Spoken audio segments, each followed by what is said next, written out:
Каждое утро солнце, поднимаясь над Восточно-Китайским морем, движется на запад, преодолевает тысячи гор и рек, чтобы достичь Тяньшаня. И только спустя 3 часа его свет озаряет этот обширный уйгурский край.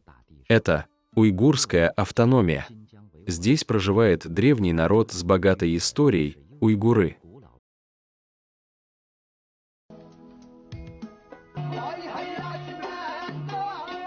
Как этноним, название «уйгур» появилось еще более 1000 лет назад. А современный уйгурский народ сформировался, пройдя путь развития длиною более 2000 лет, а то и дольше.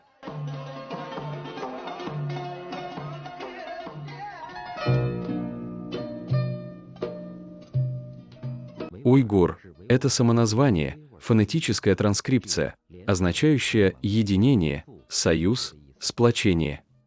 Самое раннее упоминание этого этнонима в китайских исторических хрониках встречается в IV веке, в Вэйшу, в разделе «Предания о Гаоцюй», где он был записан как Юэхэ. В то время это было племя в составе союза племен Гаогюй.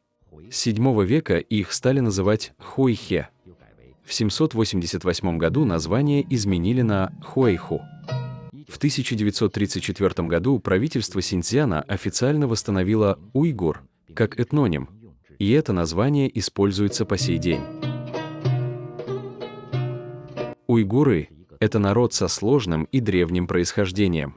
Двумя основными источниками этногенеза являются племена Хуэйху, уйгуры, с монгольского плато и коренные жители оазисов Тарима. Хуэйху вели свое происхождение от племен Динлин, кочевавших в монгольской степи, которых также называли теле. Из-за их повозок с высокими колесами также именовали гаогюй – высокие повозки.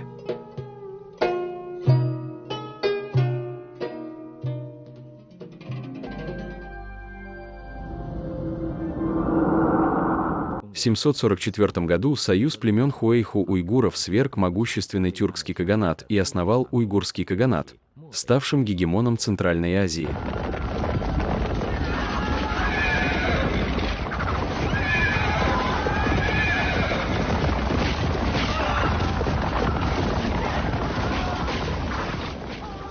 В начале XVI века Чингизид, хан Могулистана Саид-хан, основал в Кашгаре могущественное Яркентское ханство и, провозгласив ислам своим знаменем, объединил земли Тяньшаня и Таримской впадины.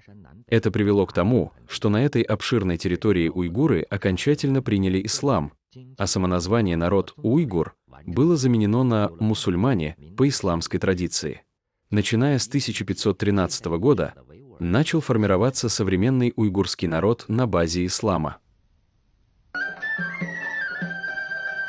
В уйгурском крае, будь вы в Кашгаре или в Кульдже, в городе или в сельской местности, вы будете очарованы уйгурскими национальными танцами и музыкой.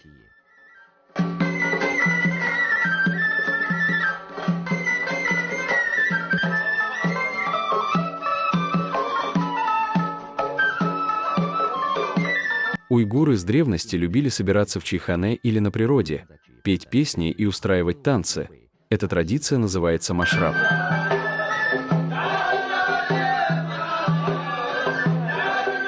Согласно труду уйгурского ученого XI века Махмуда Кашгари Диван Лугат ат-Турк, у древних уйгуров существовал обычай устраивать вечера, где мужчины и женщины вместе пели, танцевали и веселились.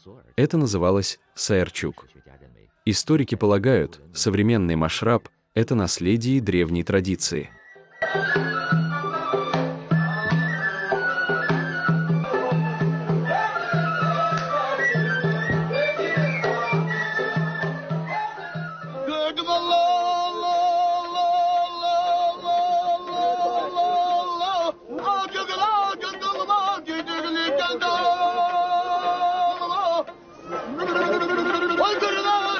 Наиболее древние машрабы в районе Кашгар-Долан, сохранившие доисламские уйгурские традиции.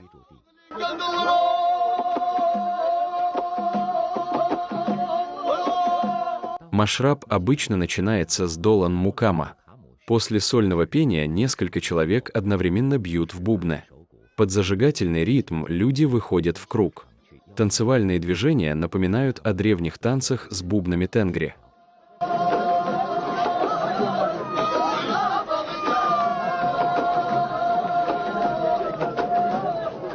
Несмотря на исламизацию, часто насильственную, уйгуры не забыли древнюю веру предков, поклонявшихся Тенгри в уйгурском каганате.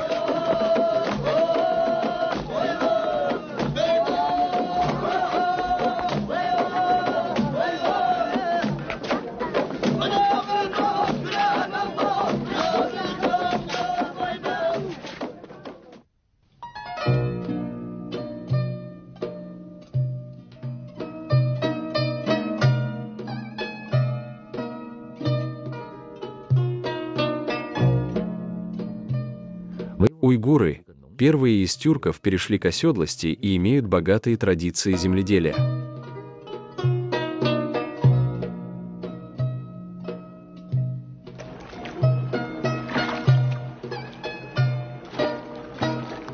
Предки уйгуров возделывали оазисы, прокладывали оросительные каналы, а также изобрели уникальную систему подземных водоводов – киризы. В Уйгурском крае есть место, издревле известная как Огненная земля. Это Турфан, регион с чрезвычайно засушливым климатом и, казалось бы, с неблагоприятными условиями для жизни. Однако здесь издавна существуют обширные оазисы, где чистая вода течет свободно, а жизнь цветет. Один из секретов заключается в том, что под землей построены системы киризов, подобные кровеносным сосудам. По статистике, здесь более 1600 киризов, которые распределены в Турфанской впадине, Хамийской впадине, в районах Гума и Кучер. Однако больше всего и наиболее концентрированно они представлены в Турфане. Здесь около 1000 киризов, протяженностью более 5000 километров.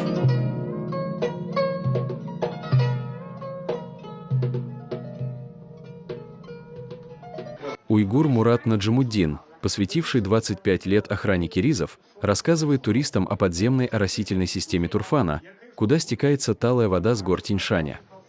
Проходя тысячи километров под землей, вода не испаряется и естественным образом очищается и насыщается минералами, становясь фактически источником минеральной воды. Это крупнейшая в мире подземная ирригационная система, включенная в список всемирного наследия. Годовой объем воды – около 300 миллионов кубометров. Возраст подземных колодцев – более 2000 лет, однако современный вид и расцвет эти киризы получили во времена уйгурского каганата.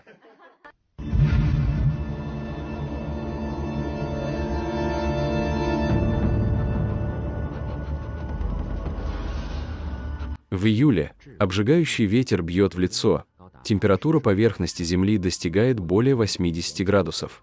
Огненные горы вздымаются своими причудливыми складками. Это складчатая зона, образовавшаяся миллионы лет назад в результате горизонтальных движений земной коры. Палящее солнце заставляет красно-бурые скалы и песок сверкать, словно взметнулось огромное пламя. А прямо в ущелье к западу от огненных гор буйно зеленеют трава и цветы, все вокруг покрыто изумрудной зеленью. Серебристая река стремительно несется по дну долины. Это зеленое, прохладное виноградное ущелье.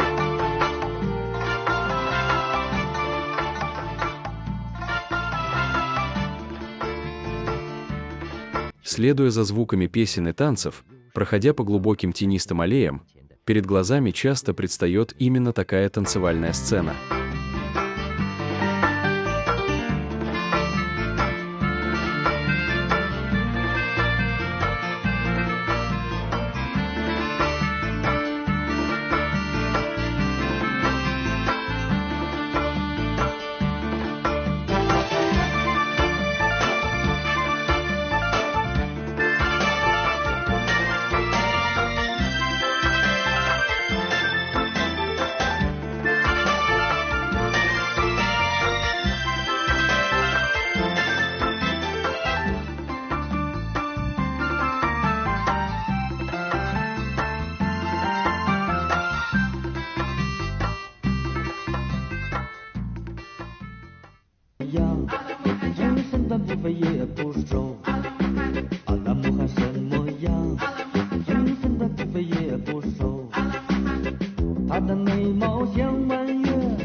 Где бы вы ни путешествовали в Китае, как только зазвучат уйгурские песни и мелодии «Алмахан», и в сознании тут же возникает прекрасный образ девушки-уйгурки Алмахан и ее длинные, тонкие косы.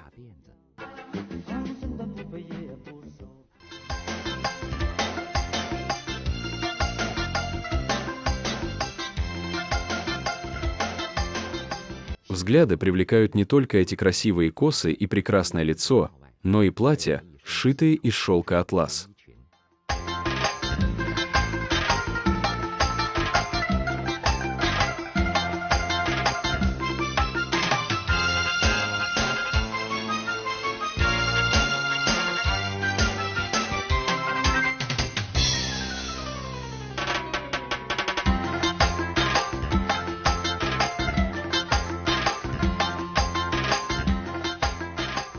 Этот романтичный, полный красок шелк – уникальная выдумка уйгуров – шелк адрас. Адрас означает «узелковое крашение». При его изготовлении применяется древняя уйгурская технология узорчатого крашения основы. Форма узора, подбор цветов – все это воплощается виртуозностью мастера.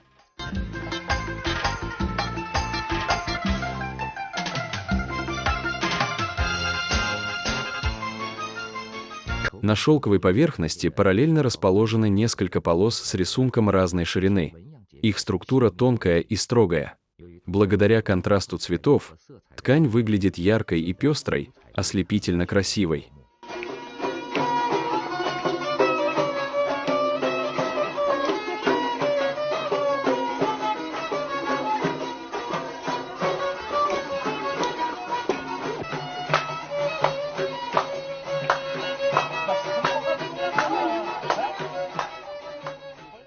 Уйгуры, живущие по обе стороны Тяньшаня, независимо от пола и возраста, независимо от времени года, любят носить тюбетейки. Это традиция, насчитывающая несколько столетий. На тюбетейках обычно вышивают нитями черного и белого или цветного шелка узоры в национальном стиле. Во время праздников, свадеб, танцевальных собраний каждый выбирает самую любимую тюбетейку, чтобы украсить себя. На рыночных базарах, где торгуют тюбетейками, взору предстает ослепительное разнообразие форм и расцветок. Видов уйгурских тюбетеек очень много. Большинство из них шьется вручную. В вышивке используются даже золотые нити, жемчуг и драгоценные камни, окантовывают красным или черным бархатом, получая изящный головной убор.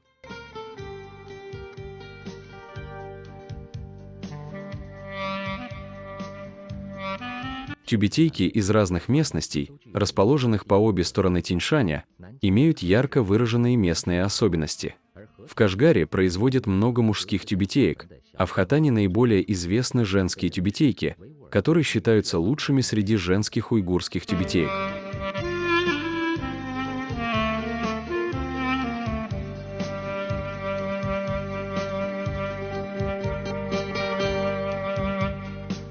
Уйгурская тюбетейка обладает не только ярко выраженными индивидуальными чертами, но и стала уникальным символом и признаком уйгурской национальной культуры.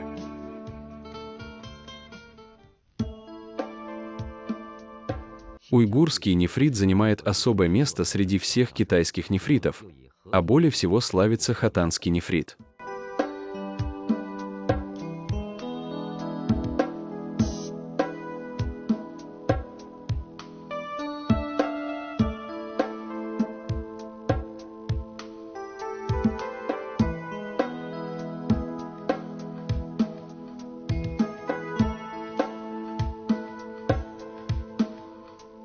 Уйгуры имеют очень древнюю историю искусства резьбы по нефриту. Изделия, созданные руками уйгурских мастеров, включают фигурки людей, птиц и зверей, рыб и насекомых, цветы и растения, а также вазы, курильницы, нефритовые чаши и кубки. Глаза разбегаются от такого изобилия. Особую любовь заслуживают разнообразные украшения – бусы, ожерелья, кольца, подвески в виде сердечек. Попробуйте поднять это изящное изделие и посмотреть сквозь него на свет. Этот нефрит, нежный, словно курдючное сало, и гладкий, словно кожа, невозможно выпустить из рук.